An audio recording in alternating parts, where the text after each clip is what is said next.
Записка от врача, унижение от менеджера и месть с кровью. Реальная история Reddit. Немного важной информации. В 2014 году мне сделали кесарево сечение, чтобы мой сын появился на свет. Меня уволили с предыдущей работы, потому что они не хотели брать на себя ответственность, если с беременной женщиной что-то случится на рабочем месте. Меня снова взяли на работу в сеть фастфудов, где я работала на своей самой первой работе. Это не Макдональдс. Там цены немного выше, и можно было одновременно заказать жареную курицу, хот-дог или двойной чизбургер. Я жила со своей старшей сестрой, которая была для меня как мать, поэтому она упоминается в этой истории. Она была со мной, когда мне делали кесарево сечение. Она была рядом с моим сыном каждую минуту его жизни. Мой врач сказал, что если я собираюсь вернуться к работе раньше рекомендованных им 4-6 недель на восстановление и отдыха, то я должна выполнять только легкую работу и не поднимать ничего тяжелее веса моего сына, который составлял 6 фунтов, около 2,5 килограмм. Так вот, меня снова наняла сеть фастфуда, где в любое время дня всегда была огромная нагрузка, особенно в ключевые часы. Работая в первую смену с аншлагом во время обеда с 12 до 13 часов дня, можно было заработать более $800, а во вторую смену с наплывом клиентов на ужин с 17 до 18 часов более 700. Стоит отметить, что меня снова взяли только потому, что менеджер по найму меня просто обожала. Когда я уходила в первый раз, она сказала, что у меня всегда будет работа у нее, потому что ей нравилась моя трудовая этика и отношение к работе. Она говорила, что я лучший работник за последние годы. Никто не брал дополнительные смены так быстро, как я. Никто не стремился учиться так быстро, как я. Поэтому, поскольку у меня был опыт, они хотели, чтобы я работала в обеденный час, но я умоляла их дать мне вечернюю смену. Вторая смена позволяла мне уделять достаточно времени с сыном, а моя сестра, с которой я жила, как раз возвращалась бы с работы и могла бы заботиться о ребенке, пока я работала. Вы думаете, что я начала работать через месяц после кесарева, как мне и рекомендовал врач, да? Нет. Я начала через 2,5 недели. Если бы я этого не сделала, тогда меня бы не взяли на работу. Я даже обратилась к врачу и попросила его написать официальное письмо или выдать справку с объяснением моих ограничений по легкой работе и принесла его с собой в первый рабочий день. Я захожу в кабинет менеджера, ожидая увидеть своего менеджера по найму или хотя бы кого-то знакомого. Но нет. Появляется тупая менеджерша, которая раньше работала почасово в другом филиале и думала, что знает все лучше всех. Я передаю ей справку от врача, и она посмотрела на нее так, будто держала грязный детский подгузник. Я попросила ее убедиться, чтобы менеджер по найму ее увидел, но она не отреагировала. Я только пожимаю плечами и иду в комнату отдыха. Я замечаю, что все мои коллеги остались те же, что и раньше, и они все сбежались ко мне, чтобы посмотреть фотографии малыша. Я разревелась и плакала все это время, потому что это было как возвращение домой. Казалось, что я наконец-то снова среди людей, которые меня поддерживают, пока наконец тупая менеджерша не закричала, что нам нужно идти работать, хотя клиентов вообще не было. Мы все разбежались как мухи и начали делать вид, что мы заняты. Во время работы я держала телефон в кармане и периодически проверяла его, всегда между клиентами, чтобы убедиться, что с моим сыном все в порядке, пока меня не было дома. Думаю, большинство менеджеров поняли бы, что я не переписывалась, а просто быстро проверяла уведомления. Но не тупая менеджерша. Она это просто ненавидела. Она сидела в офисе и следила за камерами. Видимо, я проверяла телефон слишком часто. Спасибо после родовой депрессии и тревожности. Тупая менеджерша вылетела из-за угла со скоростью света и посмотрела на меня, как будто хотела убить.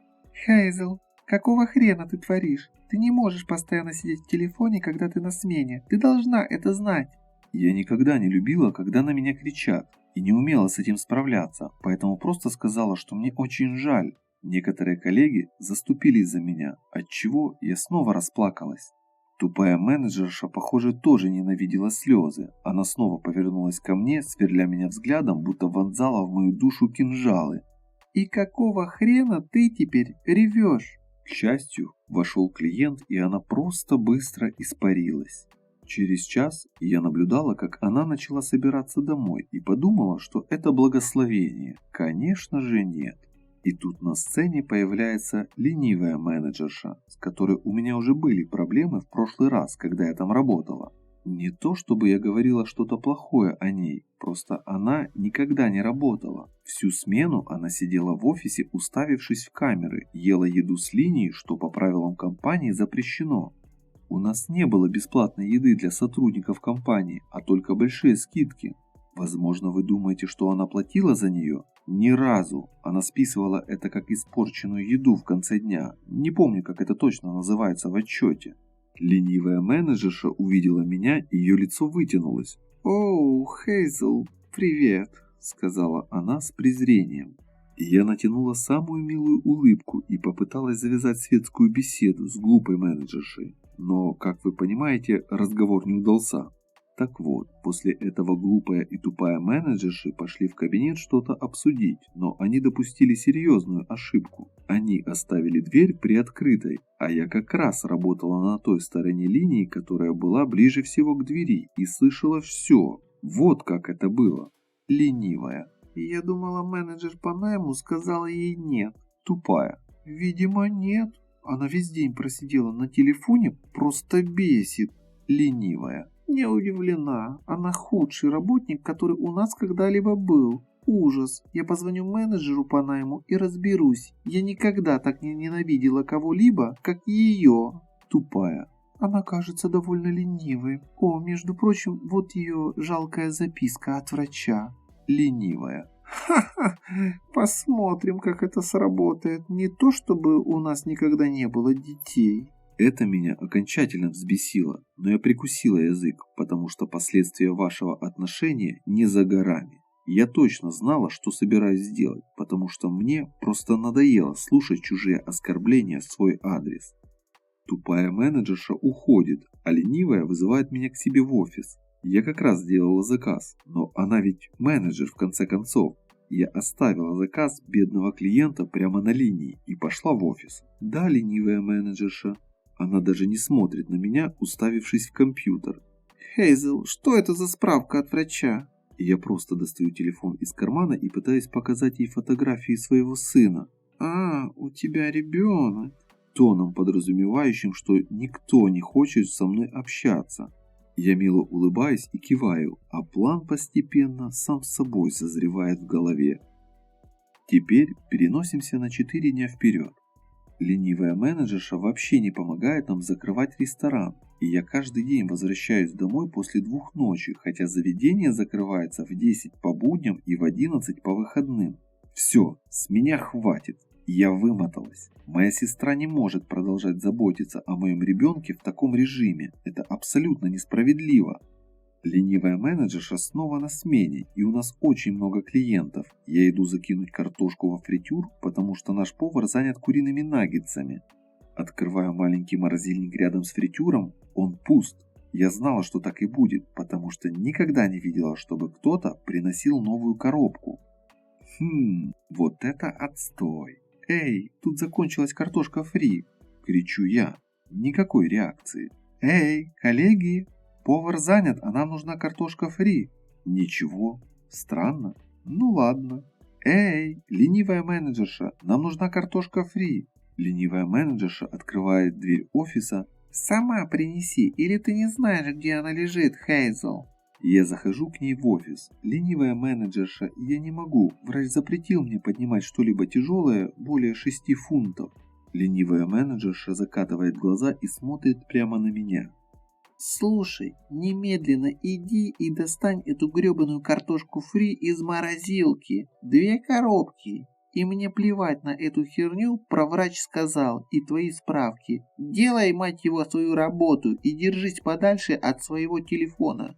И вот он, мой шанс на злонамеренное подчинение. Я захожу в морозильник и смотрю на коробку с картошкой фри. Мне и правда не стоит этого делать. Это может навредить моему здоровью, согласно словам врача. Но ленивая менеджерша сказала, что ей плевать, и мне надо делать свою работу. Кстати, еще утром я заметила, что пара моих швов еще не начали рассасываться, поэтому я заранее записалась на прием на 2 недели раньше срока. Все складывалось просто идеально. Я схватила коробку с картошкой фри с нижней полки и повернула ее так, чтобы прочитать вес. Мне нельзя было пользоваться телефоном, но в морозилке она меня точно не видела. Я сфотографировала коробку и отправила фото сестре с сообщением. Менеджер сказала, что у меня нет выбора, я должна сделать это сама. Вообще не верит в справки от врача. Я не смогу тебе отвечать на работе, она больше не разрешает пользоваться телефоном. Я убедилась, чтобы сообщение было отправлено, и выключила телефон. Я схватила коробку из-под жареного картофеля, подняла ее и отнесла к маленькому морозильнику в 6 метрах от меня. Скажу только одно. Адреналин действительно помогает заглушить боль, пока не пройдет. И я почувствовала, как в штанах стало мокро, и извинилась. Пошла в комнату отдыха. Я встала так, чтобы камера не видела меня, и заглянула в штаны. Кровь. Я истекала кровью. Но откуда? Ах, да, те самые швы, которые еще не начали заживать. Но появилась и другая боль, которую я никогда раньше не испытывала. Я подошла к ленивой менеджерше с салфеткой, пропитанной кровью. К счастью, линия была далеко от офиса, и я бы никогда не допустила загрязнения еды. Потому что, конечно, я пыталась остановить кровотечение. Меня сразу же отправили домой к сестре, которая была в жуткой панике из-за моего сообщения и отключенного телефона. Я позвонила в кабинет своего врача за 10 минут до закрытия, объяснила ситуацию и записалась на прием на следующий день. Мне сказали, что если кровотечение продолжится, нужно будет срочно ехать в больницу. Мы с сестрой перевязали меня как могли, и я ждала приема. На следующий день, когда мой врач узнал, почему я все-таки подняла ту коробку с картошкой фри, он звучал скорее как обеспокоенный отец. «Я с этим разберусь». Но я заверила его, что справлюсь сама. Все, что мне нужно, это новая справка от врача. Видите ли, я узнала, что менеджер по найму, она же управляющая магазином, которая должна была стать региональным менеджером, вернулась из отпуска. Она должна была выйти на следующий день на работу, а я тоже была в графике в этот день. Я пришла. Скорее всего, доковыляла до магазина в форме, сжимая в одной руке справку от врача, а другой хватаясь за каждую твердую поверхность, чтобы хоть как-то смягчить боль от движения. Она взглянула на меня и сразу усадила в кресло в комнате отдыха. На ее лице было написано беспокойство. «Хейзел, что случилось?» Я рассказала ей все. Она спросила, давала ли я когда-нибудь кому-нибудь из менеджеров справку от врача. Я сказала, что да, отдавала. Она начала ее искать, но не смогла найти. Но это было неважно.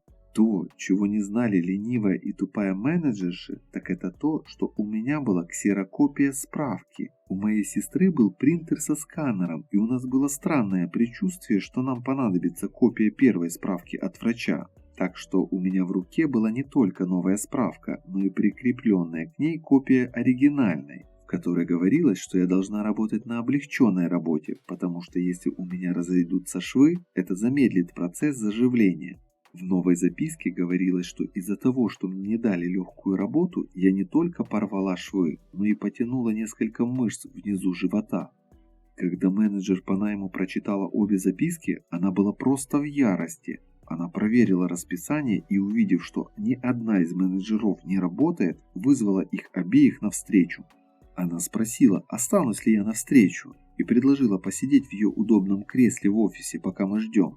Я не смогла отказаться от такого предложения, поэтому я села поудобнее и стала ждать начала шоу. Через 30 минут менеджер по найму отчитывала их по полной, говорила, что они не имели права игнорировать указания врача и что они никогда не должны были запрещать мне проверять свой телефон. Оказалось, что менеджер по найму сама работала в этой сети, когда у нее родился младший ребенок, так что она знала, каково это быть вдали от новорожденного слишком долго. На моих глазах тупую менеджершу просто уволили, а вот ленивую нет. Ее понизили до младшего повара на линии, потому что менеджер по найму считала, что ей нужно снова научиться смирению. В конце концов, она проработала поваром в другом филиале около месяца. А потом ее уволили за кражу еды. Так что, если вы игнорируете записку от врача после кесарева и не даете матери знать, все ли в порядке с ребенком, надеюсь, вам понравится терять свою работу. На этом история Хейзел закончена. Это не просто рассказ о фастфуде, крови и увольнении. Это история о границе между болью и достоинством, о том, как нужно выбирать себя и свое достоинство. Она не кричала и не мстила, она просто сделала то, что должна была.